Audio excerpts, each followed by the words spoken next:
सब लोग रो रहे हैं वो सीक्वेंस में, पर नीरजा नहीं रो रही है। यहाँ पे हमारे देश के अंदर के लोगों ने मारा। मेरे डैड नेवी में थे एंड अगर नहीं भी होते तो I am very close to our armed forces. आपकी फिल्म ने अर्बन नक्सलिज्म के रूट कॉज को हिट किया है। जी, तब सिर्फ वो जंगल का बैकग्राउंड था और बस्तर लिखा था उस पर, तो उसके नीचे भी प्रोपेगेंडा प्रोपेगेंडा प्रोपेगेंडा। और आपको ये फिल्म करते समय जो आइडियोलॉजी है, माओवाद, कम्युनिस्ट, लेफ्ट लिबरल, इसके बारे में आपको पहले से पता था कि ये करते समय पता चला? करने से पहले मैं एक भक्त हूँ, तो मेरे लिए राम जी से स्टार्ट होता है, राम जी से एंड होता है।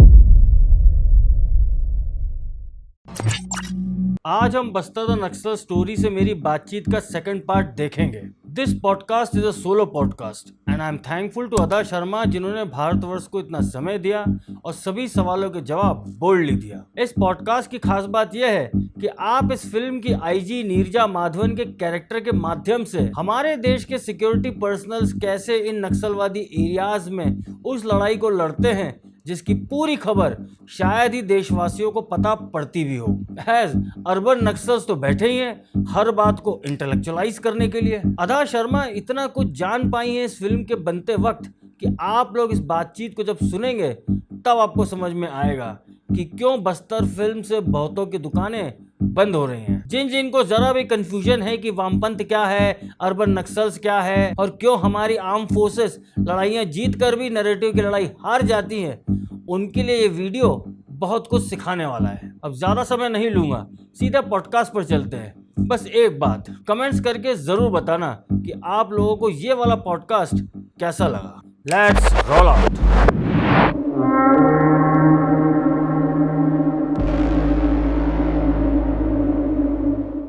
नमस्ते अदा जी। नमस्ते 8 महीने बाद दोबारा मिल रहे हैं जी। क्या है मतलब, मैंने सुदीप्तो दादा से भी पूछा, विपुल जी से भी पूछा, तो मैं आपसे भी पूछूंगा। 110% आपका या सुदीप्तो दादा का या विपुल जी का कोई एक्स बॉयफ्रेंड या एक्स गर्लफ्रेंड पक्का कम्युनिस्ट है कि इतना ओपनली मैंने अभी तक किसी भी फिल्म में नहीं देखा।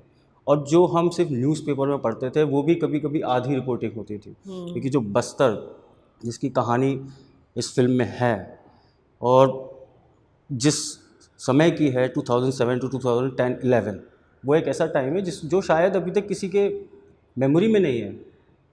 और जब ये स्टोरी आपके पास आई, what was your first reaction? मुझे एक्चुअली पता नहीं था कि ये होता है एंड कितनी शर्म की बात है कि मैं ये कंट्री में रहती हूँ और मुझे अपनी देश की बात नहीं पता थी। तो पहले मुझे लगा मुझे नहीं पता था कि ये हुआ था। पढ़ते पढ़ते हुआ, बिकॉज हम लोग अपने शहरों में रहते हैं एंड वी डोंट नो कि क्या हो रहा है हमारे देश में। तो I feel as an actor अगर मैं थोड़ा सा कंट्रीब्यूट कर सकती हूँ through my art, through the cinema that I do. And मैं बहुत फॉर्चुनेट हूँ कि विपुल सर और सुदीप्तो सर ने मुझे ये फिल्म का हिस्सा बनाया। I think that's really, I feel very blessed. आपने कमांडो में जो रोल किया था, जो वेब सीरीज़ आई थी आपकी, उसमें तो ठीक है, आपका एक मैचो लुक था, बट एक ऐसे ऑफिसर का रोल प्ले करना जिसकी अपनी एक ओन लिमिटेशन है, because in this type of subjects जो कहानी है रियलिस्टिक है, बहुत आपको एक फिक्स कंस्ट्रेंट्स के साथ आपका रोल है। और जो कहानी है, हालांकि मैं रिवील नहीं करूँगा, अगेन मैं देख चुका हूँ और लिटरली जो आपने उस कैरेक्टर को प्ले किया है और जो उसके अंदर जो इमोशंस इन्वॉल्व थे, हालांकि मुझे थोड़ा सा ये लगा कि इमोशनल साइड जो था आपने बिल्कुल कहीं ना कहीं वैसे ही दिखाने की कोशिश करी जो शायद हमारे जो सिक्योरिटी ऑफिस जो पर्सनल्स हैं, क्योंकि अक्सर हम बस्तर में जब भी किलिंग्स होती हैं पहली बात तो खबर नहीं आती, और अगर कोई सिक्योरिटी ऑफिसर या कोई पुलिस या सीआरपीएफ या इवन आर्मी के जवान, उनकी खबर एक फुटनोट बन के रह जाती है। हाँ। तो ऐसे में जो आपका जो ट्रैक है उसमें, वो ट्रैक आपको क्या लगता है कि कितना लोगों से कनेक्ट हो पाएगा? नहीं, ऑफ कोर्स हो पाएगा। I feel because story connect होनी चाहिए। आई थिंक आप अगर एक फ़िल्म कर रहे हो तो आप अपना खुद का ट्रैक, मेरा अलग ट्रैक है और इसका ये ट्रैक है, जब आप ऐसे सोचने लगते हो आई फील फिल्म गई। आप एज अ होलिस्टिक थिंग सोचो तो एक वो जो सीक्वेंस है 76 जवान हमारे, उनकी डेड बॉडीज़ है वहाँ पे, और उनको नक्सलियों ने कैसे मारा आपने देखा फिल्म में। कुछ लोगों को जला के, और वो जंग में नहीं मरे, अपने ही देश के लोगों ने उनको गोली से मारी, उनके हाथ पैर कट कर दिए, उन्हें जलाया जब भी वो ड्यूटी पे नहीं थे तब। तो अगर आप रियल लाइफ में मुझे बोलो, मुझे सोच के ही पेट में ऐसे होता है। पर जो नीरजा माधवन का कैरेक्टर है, विपुल सर और सुदीप्तो सर ने कहा कि ऐसे होना चाहिए कि सब लोग रो रहे हैं वो सीक्वेंस में, पर नीरजा नहीं रो रही है। एग्जैक्टली मेरे को इसी पॉइंट पे आना था कि आपने इमोशन को आपने वो कंट्रोल करती है, बिकॉज वो द हेड है, और आपका मेन पर्सन अगर टूट जाएगा तो आप उनके नीचे जो सब लोग हैं वो सब टूट जाएंगे। एंड ये एक ऐसी सिचुएशन थी जहाँ पे सब टूट चुके थे, एंड वो पूरा ब्लेम जो 76 जवान्स का था नीरजा के सर के ऊपर था, बिकॉज वो इंचार्ज थी। तो शी वॉज रेस्पॉन्सिबल, और she felt rather responsible for that. वो कितनी डेस्परेशन से कॉल किया, तो वैसे इमोशंस रेंज तो थे, वो डेस्परेशन से कॉल किया, उसने भीख मांगा। पर हर स्टोरी में आई थिंक आपके कैरेक्टर को जो इमोशन करना आपको वैसे करना चाहिए। आई शुडंट थिंक कि मैं रो सकती हूँ तो मैं रो के दिखाऊँ। नहीं, केरला स्टोरी में सबको पता है मैं कैसे रोती हूँ और किस किस टाइप्स के वेरिएशंस मैं कर सकती हूँ रोने में। ये कैरेक्टर बहुत ही स्ट्रॉन्ग है, एंड इफ़ यू नोटिस उन्होंने वो एंड ऑफ द सॉन्ग तक वो रो रही है, पर उसने काला चश्मा पहना ताकि कोई देख नहीं सकता कि वो रो रही है। अंदर वही से पोस्टर पे भी है। हाँ, अंदर से वो पूरी तरह से टूट चुकी है, और उसके आंसू उन्होंने लाइट यहाँ से दिया, एक आंसू वो गिरता है और वो ग्लासेस के नीचे से वाइप करती है। उनको किसी को दिखाना नहीं है कि वो रो रही है। तो आई थिंक आप कोई भी फिल्म कर रहे हो, आप होलिस्टिकली सोचो। वो माएँ रो रही है अपने मरे हुए बच्चों के लिए। सभी मेरे पूरे जो टीम के लोग हैं वो लोग भी सब टूट चुके हैं, बिकॉज हम लोग जंग दिन हार चुके हैं ना। पर सिर्फ नीरजा वो स्ट्रॉन्ग फेस बना रही है कि हाँ सब ठीक है और ठीक हो जाएगा, जब उसको भी पता है कि वो ठीक नहीं है। लेकिन जब इसकी मेकिंग चल रही थी, और ये ऑडियंस के लिए जानना भी थोड़ा ज़रूरी है, क्योंकि अक्सर ये बात कही जाती है, खासकर केरला स्टोरी के समय। आपको पता है कि केरला स्टोरी रिलीज़ होती है, सब लोग 32 शहर के फिगर्स पर कूद पड़े। अब इसमें भी मुझे पता है कि कोई ना कोई चीज़ पर भाई, वो जो महिला थी जिसके पति को काटा, वो उसका लड़का नहीं, उसका भाई था रियल कहानी में, है ना। वो टुकड़े इतने नहीं थे, टुकड़ा आपने एक कम था, ये था, ये सब बातें करेंगे। मगर आपको मेकिंग में कुछ ऐसा मटेरियल या फिर कुछ रियलिस्टिक कहानियाँ कुछ आपको मालूम पड़ी जो आपको लगी कि भाई ये क्या हो गया है, या फिर क्या हो चुका है, इतना कुछ हो गया है और हमें पता नहीं पड़ा है? कुछ ऐसी कहानी जो आपको बहुत सारी आई डोंट नो मैं शुरू कहाँ से करूँ। पर पहली बात तो जिसको भी प्रोपेगेंडा कहना है वो तो एनीवे कहेंगे। जब बस्तर का अनाउंसमेंट हुआ था, मैं थी नहीं फिल्म में तब, मीन्स मुझे बताया नहीं गया कि मैं कर रही हूँ। तब सिर्फ वो जंगल का बैकग्राउंड था और बस्तर लिखा था उस पर। तो उसके नीचे भी प्रोपेगेंडा कमेंट्स थे। आई थिंक प्रोपेगेंडा लोग तब बोलते हैं जब उनके पास कुछ है नहीं बोलने के लिए। नहीं तो आप बोलोगे कि this is the problem I have, if you don't have propaganda. So वैसे, एंड आई थिंक पर इस फिल्म के लिए नहीं करेंगे, बिकॉज मुझे तो लगता है कि अभी आपकी इमेज ऐसी हो गई है कि अभी आप अगर एक छोटा सा एक रील भी बना देंगे सूर्य को नमस्कार करते हुए, तो उसमें भी लिख देंगे प्रोपेगेंडा, राइट? नहीं, दैट्स नॉट ट्रू एक्चुअली। मेरे बहुत सारे चाहने वाले नहीं, क्योंकि जो लोग ऐसा प्रोपेगेंडा करते हैं उनकी नहीं, पर आई थिंक वो लोग भी अभी थोड़ा डर चुके हैं, बिकॉज केरला स्टोरी ने एक प्रकार से सक्सेस है उसका, सक्सेस की भी बात नहीं है। हम लोग आ गए फैक्ट्स के साथ। पूरा विपुल सर और सुदीप्तो सर ने वो वीडियो बनाया, पूरा 32,000 का पूरा वो आंकड़ा और नामों के साथ, सब नाम और एड्रेस सब दिया था उसमें। और ये कहीं ना कहीं एक दुर्भाग्य की बात नहीं है कि हमें बताना पड़ता है जो चीज़ पब्लिक डोमेन में अवेलेबल है। अभी जैसे बस्तर का ही केस है, और जो आपने जो कैरेक्टर प्ले किया है, और जो पॉलिटिकली प्रेशर जो रहता है इसमें, खासकर जो वो सीन है जो ट्रेलर में भी, अभी प्रोमोज में भी आ रहा है कि आप फ़ोन पर मिनिस्टर से मैं भीख मांग रही हूँ। और ये एक्चुअली में हुआ भी है, कई बार ऐसा हुआ है। कई बार ऐसा होता है कि हमारी जो CRPF है या आर्मी है घेर लेती है, मगर अलग अलग डिविजन्स में कम्युनिकेशन, ऊपर से प्रेशर या ऊपर से कोई जवाब नहीं। तो ये सब जो चीज़ों को करने के बाद आप इस कैरेक्टर से बाहर आपको निकलने में कितना टाइम लगा? क्योंकि मैं नहीं समझता कि केरला स्टोरी जैसा आपने एक इंटेंस कैरेक्टर प्ले किया, now again you are doing an intense character. हालांकि उसके बीच में आपकी कमांडो थी, और सनफ्लावर 2 भी थी। हाँ, सनफ्लावर 2 भी थी, बट जो एक रियल जिसे हम बोलते हैं कि ऑफ जो कोर्स हाँ, जो रियल जिसमें के लिए मुझे हाँ। लगता है कि आपका एफर्ट जो शॉट 1 से लेकर शॉट एंड तक जो एक एफर्ट दिखता है, जो कहानी से आप कनेक्ट होते हो, वो चीज़ दिखती है। उससे आप बाहर आने में आपको आई एम ग्लैड आपको वो एफर्ट और वो सब नहीं, दिखा, क्योंकि बिकॉज देखिए वो प्रोमो में भी दिख रहा है, क्योंकि नहीं तो लोग इमोशनल नहीं होते।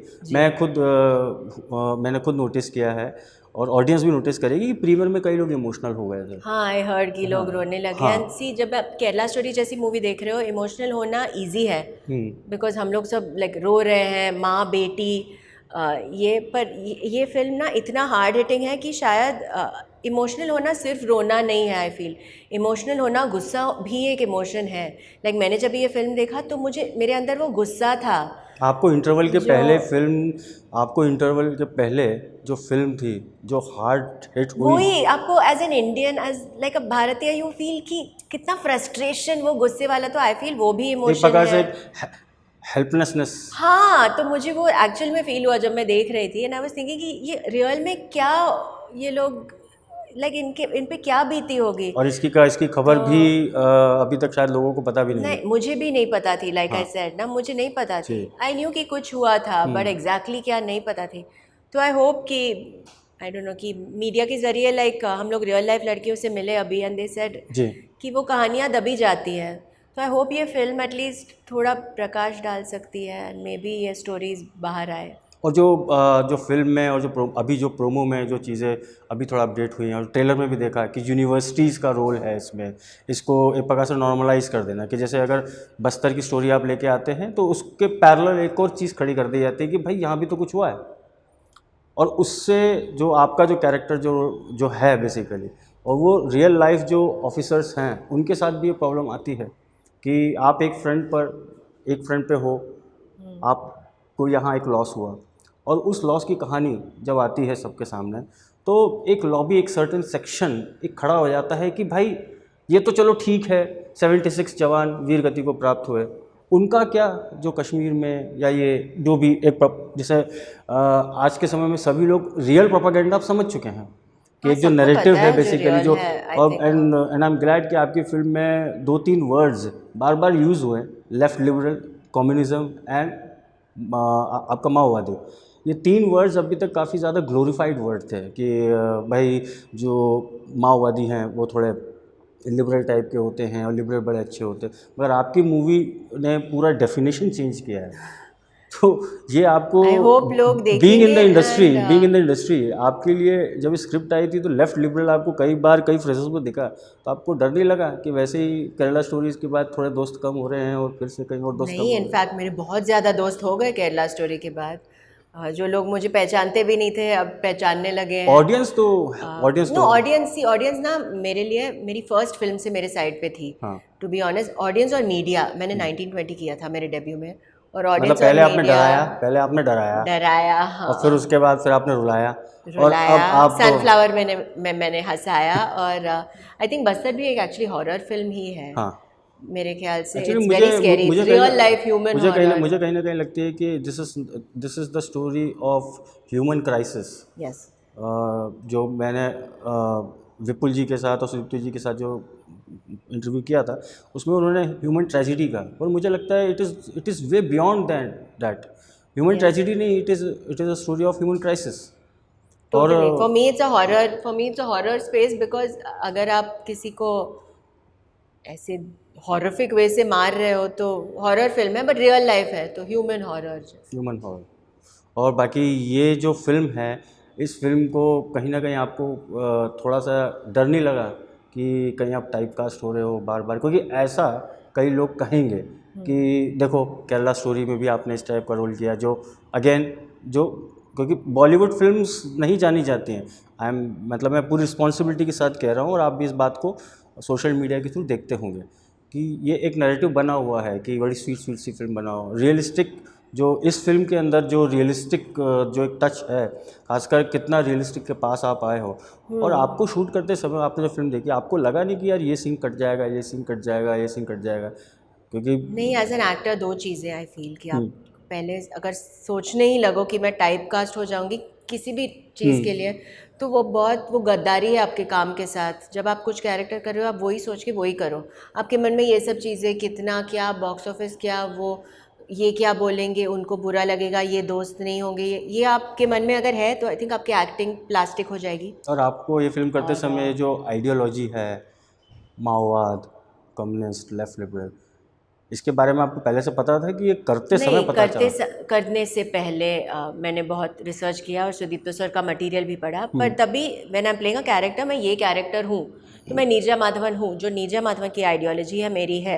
अगर नीरजा ने रोज़ डेड बॉडीज़ देखे तो मैं ट्राई करूँगी कि मेरी आंखों में वो एक्सप्रेशन आए जो वो लड़की के आंखों में होगा जो रोज़ डेथ्स देख रही है, जो मेरी लाइक अदा शर्मा की आंखों में नहीं होगा, बिकॉज मैं बहुत प्रोटेक्टेड हूँ, मैं एक शहर में रहती हूँ, I don't see dead bodies on a daily basis. मैं एक बॉडी के बारे में पढ़ूँ भी तो मेरी आइज़ में हॉरर आएगा, पर नीरजा ने डेड बॉडीज़ देखी है तो वो इवन अगर 10 डेड बॉडीज़ देखेगी तो उसकी आंखों में एक अलग एक्सप्रेशन होगा।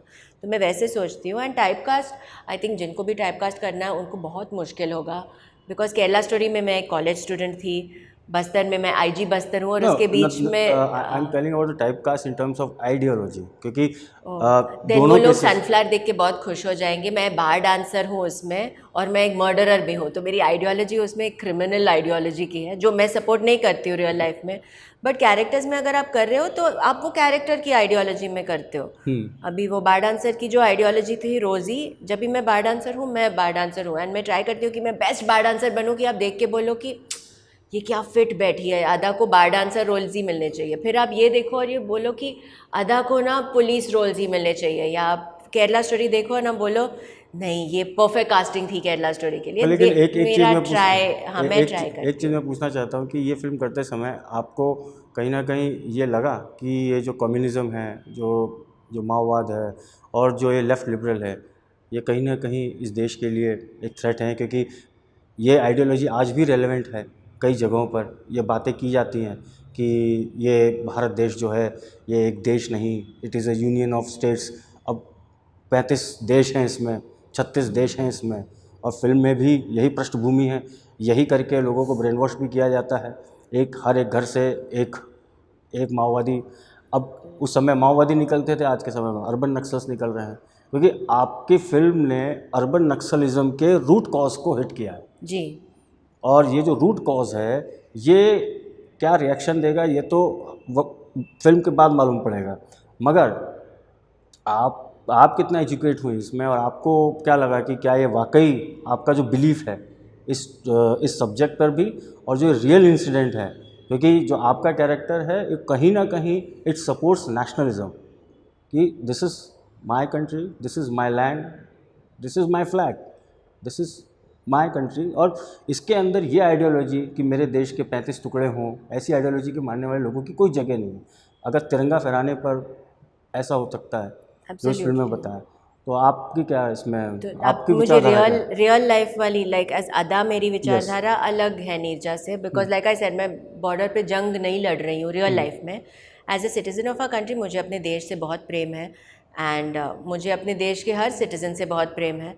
एंड आई थिंक कि अगर आप मेरे डैड नेवी में थे, एंड अगर नहीं भी होते तो I am very close to our armed forces. I think जो हमारे आर्म्ड फोर्सेस कर रहे हैं हमारे कंट्री के लिए, मैं ऐसे फ्रीली रात को यहाँ बैठ के आपसे बात कर सकती हूँ, एंड आई नो कि मैं सेफली घर पहुँचूँगी। मेरे फ्रेंड्स भी हैं जो पब्लिक ट्रांसपोर्ट से ट्रैवल करते हैं रात को, एंड आई नो कि वो सेफली पहुँचेंगे, बिकॉज आई नो हमारे armed forces are taking care of us. तो हमारे आर्म्ड फोर्सेस को कोई कुछ भी करेगा मुझे अच्छा नहीं लगेगा, I think it's very wrong, और मुझे बहुत गुस्सा आएगा। यूजुअली हम लोग कहानियों में बताते हैं कि बाहर के कोई देश से कोई हमारे जवान को के साथ जंग हुआ, लाइक ऐसे कुछ दिखाते हैं। यहाँ पे हमारे देश के अंदर के लोगों ने मारा, तो और भी स्कैरी बात है। तो ये वो टाइम है जिसे हम बोलते, एक युद्ध काल का समय होता है, जो हमारी 4 जंगें हुई पाकिस्तान के साथ, फिर एक चाइना के साथ, वो था युद्ध काल, वॉर टाइम, और ये पीस टाइम। और पीस टाइम में हमने ज़्यादा हमारे आर्म फोर्सेस को खोया। तो कोई भी एनीवे कोई भी किसी को मार रहा है, मैं सपोर्ट नहीं करती हूँ, मैं वायलेंस रियल लाइफ में सपोर्ट नहीं करती हूँ। एंड हमारे जवान्स को कोई मार रहा है, ऑफ कोर्स मैं नहीं सपोर्ट कर सकती हूँ। अभी उसको आप कोई भी आइडियोलॉजी बोलो तो उन लोगों को आप क्या कहना चाहेंगी जो इसको भी कहीं ना कहीं इंटेलेक्चुअलिज़म की जो एक रैपर में रपेट देते हैं कि हाँ ठीक है, वो तो जवान थे। आपके फिल्म में भी सीन है कि जो वो डिबेट होती है, जी मैं स्पॉइलर नहीं दे रहा हूँ अगेन, है ना, हाँ नहीं इशारा कर रहा हूँ। और जिस नेता की जो उसमें है, और वो रियल इंसिडेंट है जी और वो पब्लिक डोमेन में अवेलेबल है। जी तो एग्जैक्टली वो सब चीज़ें जो मीडिया में होती थी और आज भी कहीं ना कहीं होती हैं, मुझे उम्मीद है कि आज की मीडिया और आज कुछ सर्टेन के सेक्शन में, मगर मीडिया बोल रहा हूँ तो it's not about the whole media, no but it's about some people. मुझे विश्वास है कि आज का जो मीडिया है वो ये कहानी लेके जाएगा। आई डोंट नो कितना फैला पाएंगे ये कहानी को, बिकॉज बहुत सारे लोग इसको दबाने की कोशिश हाँ, करेंगे। क्योंकि कुछ पुराने कहीं राज न खुल। हाँ बट देन आप जैसे लोग भी हैं जो इतना ब्रेवली कर रहे हैं, बिकॉज आपको भी अपने कंट्री से प्यार है, जी। तो आप भी लेके जा रहे हो।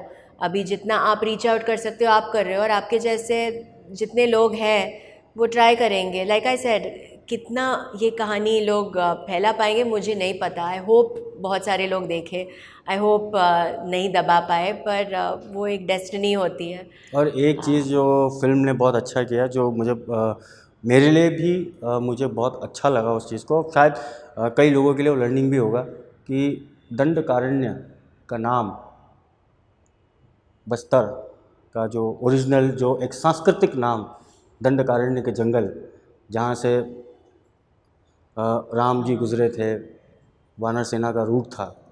तो कहीं ना कहीं मुझे लगता है कि लाल सलाम का का जो असली जो काट है जिसे बोलते हैं, वो कहीं ना कहीं जय श्री राम से ही निकलता है। क्योंकि जो सांस्कृतिक जो उसकी पहचान है, क्योंकि अक्सर जो ऐसी कहानियों में बार बार यही दिखाया जाता था अभी तक, कि जो माओवादी हैं या फिर दी सो कॉल्ड रेवोल्यूशनरीज़, ऐसी जो पहले फिल्में आई हैं बॉलीवुड में, कि भाई ये तो उनके लिए लड़ रहे हैं। जो आपकी फिल्म में स्टार्टिंग में डायलॉग भी है और प्रोमो में भी है कि मेरी माटी मेरा, ये सब, और वो करके ब्रेन वॉश करना, and you are playing that character जो एक्चुअली में देश के साथ है। और ना ही सिर्फ आपको लड़ना है बल्कि उन लोगों को संभालना भी है। तो आपने फिल्म के बाद प्लान किया है कि आप अभी के बस्तर में जाएंगी और वहाँ थोड़ा मैं जा चुकी हूँ एनीवे फिल्म से पहले। तो आपको जो कहानी आपने सुनी और अब जो देखा, कितना फ़र्क दिखा? नहीं ऑफ कोर्स फ़र्क है, बिकॉज लाइक यू सेड जो कहानी है अभी 2023-24 में सेट नहीं है, इट्स सेट देन, पर उसके आफ्टर इफेक्ट्स है और बहुत सारी इंसिडेंट्स अभी भी हो रही है। इवन अभी 2023 में ही वो रिपोर्ट आई कि अभी कुछ गाँव में इतने सालों बाद तिरंगा लहराया कुछ, हाँ, पर ओनली 19 विलेजेस ने में अलाउड है तिरंगा लहराना, 3000 में नहीं है, ऐसे कुछ है अभी भी। तो that means the problem is still there. That means it is still there. And real life में आई डोंट नो, अभी मैं एक भक्त हूँ, तो मेरे लिए राम जी से स्टार्ट होता है, राम जी से एंड होता है, और जो होना है वो जैसे होना है मैं मानती हूँ कि ऐसे ही होना चाहिए।